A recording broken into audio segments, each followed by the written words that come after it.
नमस्कार प्यारे बच्चों, आप सभी का एसपी क्लासेज दूसरा यूट्यूब चैनल में स्वागत है। बच्चों, जैसा कि आप सभी जानते हैं कि कुछ दिनों से हमारा स्वास्थ्य सही नहीं चल रहा था और यूट्यूब पर आपकी वीडियो नहीं डल पा रहे थे, तो आप लोगों को भी लग रहा होगा कि शायद ये चैनल बंद हो गया हो। तो ऐसा नहीं है, चैनल आपका रेगुलर चलेगा। बच्चों, आप सभी से पुनः मैं आशा करता हूं कि आप लोग इस चैनल पर पूर्ण विश्वास के साथ पढ़ें आप लोग और रेगुलरिटी रहेगी आपकी। तो आज सभी बच्चों आप लोग हैप्पी रहें और लगभग 2025-26 का आपका सेशन स्टार्ट हो चुका है, उसी का सिलेबस चलता है। तो मैं आप सभी को कक्षा 10वीं में क्लास 10th है आपकी यूपी बोर्ड, और यूपी बोर्ड में आपको चाहे यूपी बोर्ड हो चाहे सीबीएसई बोर्ड हो, दोनों के लिए इम्पोर्टेंट है ये चैप्टर। तो क्लास 10th के लिए मैं पढ़ा रहा हूँ बहुपद यानी पॉलिनोमियल्स बोलते हैं इसको, इंग्लिश में क्या बोलते हैं, पॉलिनोमियल्स। तो इस प्रकार से आपका चैप्टर का नाम है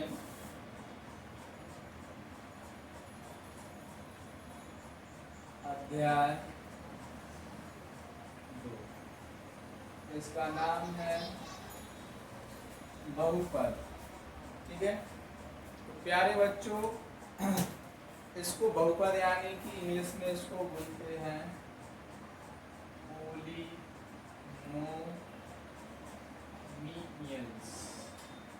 ठीक है, ये आपका लेसन का नाम है। तो लेसन में आपको क्या क्या मिलेगी, इस लेसन में आपको जो पढ़ना है, तो सबसे पहले आप लोग चैनल को शेयर जरूर कर दें, फटाफट लाइक करते रहें, कमेंट करें। तो सबसे पहले मैं आप सभी को इसकी कुछ परिभाषाएं होती हैं, जैसे कि बहुपद की घात। ठीक है, तो बहुपद आपको पहले फॉर्मूला और कॉन्सेप्ट आने चाहिए, क्योंकि आपके जब तक फॉर्मूला और कॉन्सेप्ट क्लियर नहीं होंगे आपको मैथ कंप्लीट नहीं हो सकती है। क्योंकि बगैर फॉर्मूला और कॉन्सेप्ट के आप मैथ क्लियर नहीं कर सकते हैं, तो आपको फॉर्मूला और कॉन्सेप्ट आना अनिवार्य है। तो सबसे पहले आपको मैं बता रहा हूँ बहुपद की घात। तो बहुपद की घात किस प्रकार से आप याद कर सकते हैं, बहुपद की घात। ठीक है, एग्जाम्पल के रूप में बता रहा हूँ, परिभाषा होती है किसी बहुपद में चर की उच्चतम जो घात होती है, किसी भी बहुपद में चर की उच्चतम घात को क्या कहते हैं, उच्चतम घात वाले पद को घातांक को बहुपद की घात कहते हैं। तो इसकी जो एग्जाम्पल है, जैसे उदाहरण के तौर पर मैं बता दूं 4x है, तो इसमें चर राशि कौन सी है, x है। तो इसमें जो उच्चतम घात कितनी है, इस पे एक भी नहीं लिखी, जैसे तो इसमें एक भी नहीं लिखी, तो घात कितनी मानी जाएगी, एक आएगी। इसकी घात कितनी आएगी, एक आएगी। ठीक है, अगला एग्जांपल है जैसे 3x² + 6x³ + इसमें देखो ये वाला बहुपद है, इसमें उच्चतम घात कितनी है, 3 है। कितनी है, 3।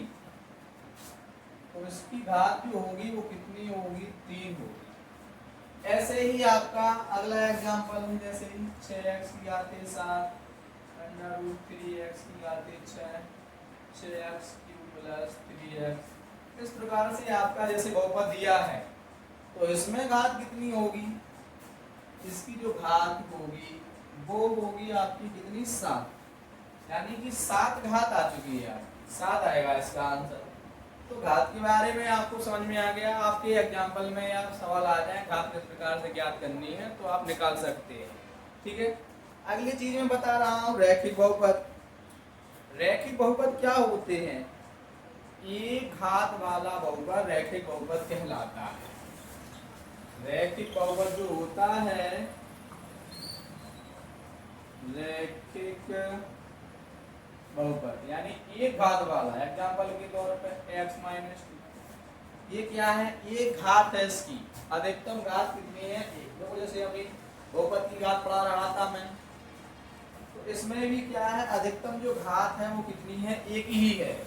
इसलिए इसका जो मान हो, जो समीकरण है वो क्या है, रैखिक बहुपद के रूप में होगा। अगला एग्जांपल 3/x2 + 5, ये भी आपका रैखिक बहुपद होगा। क्या होगा बच्चों, रैखिक बहुपद होगा। ठीक है, अब आपको मैं बता रहा हूं द्विघात बहुपद। जो द्विघात बहुपद होगा आपका, उसमें क्या होता है, द्विघात बहुपद में जिसमें बहुपद की घात अधिकतम कितनी हो, उच्चतम घात 2 हो, कितनी हो, 2 हो, तो वो द्विघात बहुपद में आएगा आपका। किसमें आएगा, द्विघात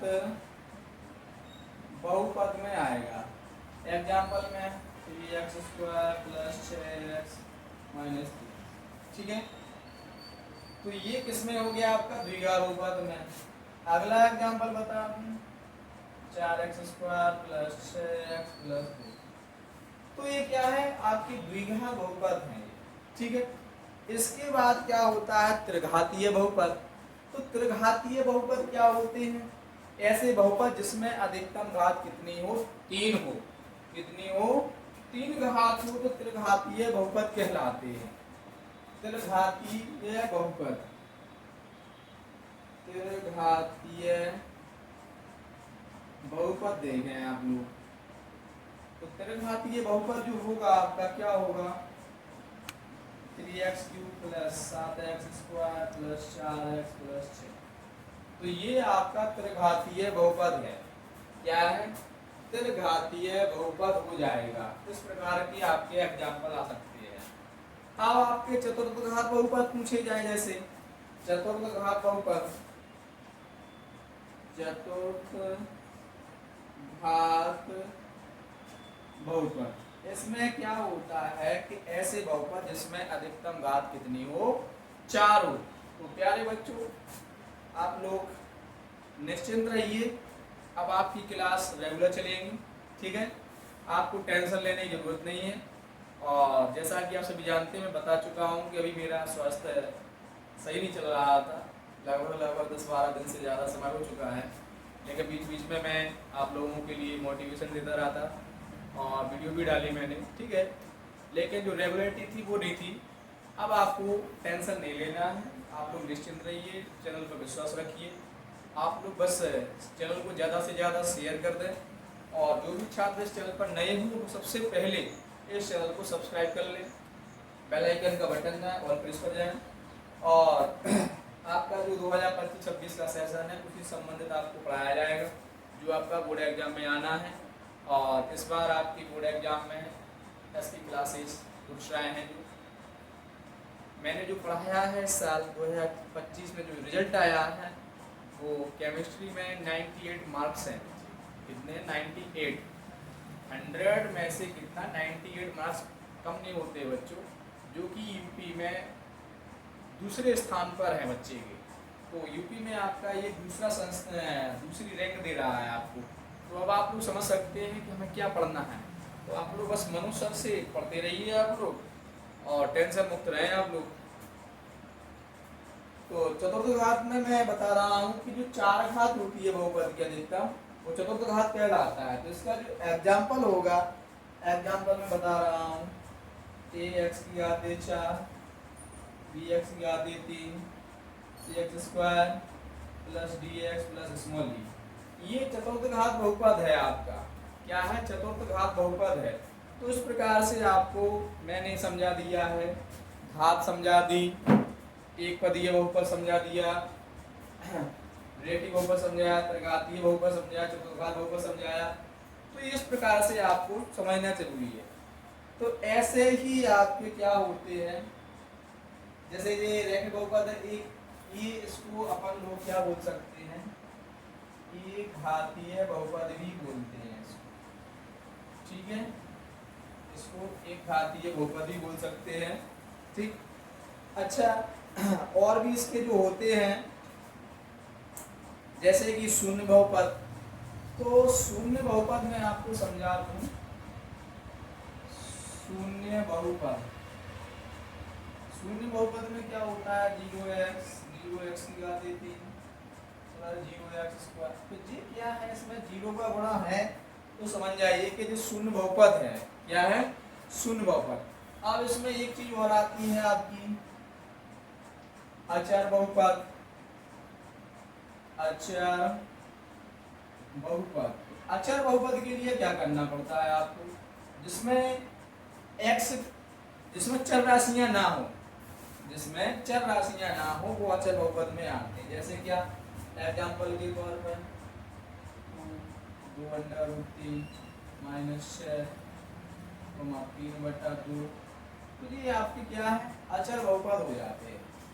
अब आप लोगों को बहुपद समझ में आ गए कि बहुपद वाला चैप्टर था जो आपको यूपी बोर्ड, सीबीएसई बोर्ड में आपको बहुत ज़्यादा पूछे जाते हैं इससे संबंधित सवाल। आपको 1-2 क्वेश्चन मिल जाएंगे बोर्ड एग्जाम में। तो आपको बस ऐसे ही जब आपको सवाल लगाना हो तो आपको 2 चीज़ें ध्यान रखना अति आवश्यक है। वो 2 चीज़ें मैं फिर से पुनः दोहरा रहा हूँ, वो 2 चीज़ें क्या हैं। एक तो आपका कॉन्सेप्ट क्लियर होना चाहिए, दूसरे आपके फॉर्मूले कंप्लीट होने चाहिए। अगर ये 2 चीज़ें आपकी कंप्लीट हैं, बेहतर तरीका से है, आपको मैथ में कोई दिक्कत नहीं है। अगर आपने मैथ में अच्छे नंबर प्राप्त करना है तो आपको बस 2 चीज़ें ध्यान रखना है।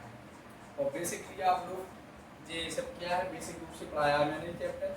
और अगले वीडियो के लिए चैनल को ज़्यादा से ज़्यादा शेयर कर दें, वीडियो को लाइक करें, कमेंट करें प्यारे बच्चों।